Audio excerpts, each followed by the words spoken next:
Nacionālās apvienības principi un uzdevumi esot nākamajā saeimā. Nacionālā apvienība iestājas par latvisku valsti. Lai to panāktu, jāaptur Latvijas sabiedrības dalīšanās divās atsvešinātās kopienās. Tāpēc tā iestāsies, lai jau bērndārzos un vēlāk arī skolās tiktu nodrošināta pakāpeniska pāreja uz mācībām latviešu valodā. Latgales reģionā visās skolās jābūt iespējai apgūt latgaliešu rakstu valodu un izmantot to saziņā ar valsts un pašvaldību iestādēm. Jāatceļ uzturēšanās atļauju piešķiršana par nekustamā īpašuma iegādi. Valsts bagātības jāatgūst un jāsaglabā Latvijas pilsoņiem. Nacionālā apvienība iestājas par taisnīgu valsti. Šobrīd cilvēks ar 2000 latu un ar 200 latu algu maksā vienādu iedzīvotāju ienākumu nodokli.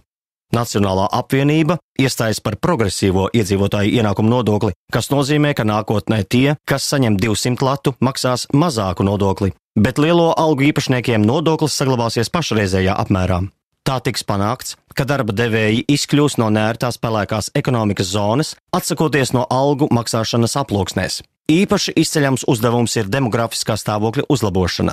Lai palielinātu latviešu skaitu savā valstī, viens no veidiem ir nodrošināt, ka piemaksas pie pensijas ir atkarīgas arī no bērnu nomaksātajiem nodokļiem. Jo vairāk bērnu, jo labāk. Un tie, kam nav bērnu, var pieteikties adopcijai. Nacionālā apvienība iestājas par pilsoņu labklājību. Izglītības sistēmai jābūt mūsdienīgai un vērstai uz personības attīstību. Tai jānodrošina ne tikai nepieciešamās zināšanas eksaktajās, humanitārijās un sociālajās jomās, bet arī jāattīst bērniem kritiskā domāšana, radošums un izdarība, un mācību procesā jāizmanto jaunās tehnoloģijas. Valsts un Eiropas atbalsts mērķtiecīgi jānovirza ražošanas veicināšanai Latvijas reģionos. Tā panākot, ka cilvēki neizbrauc no laukiem uz Rīgu, no Rīgas uz ārzemēm. Katru gadu gandrīz 300 miljoni latu tiek izšķiests par pārmērīgi dārgo Krievijas gāzi. Nacionālās apvienības zaļās ekonomikas stratēģija izmainīs šādu tendenci.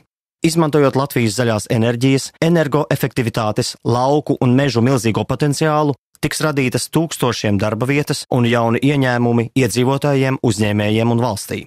Nacionālā apvienība iestājas par drošu valsti. Nākamajam prezidentam ir jābūt tautas, nevis saeimas vēlētam, palielinot pilnvaras. Tādējādi prezidents būtu atbildīgs ar savu rīcību tautas priekšā, bet tauta būtu atbildīga par savu izvēli.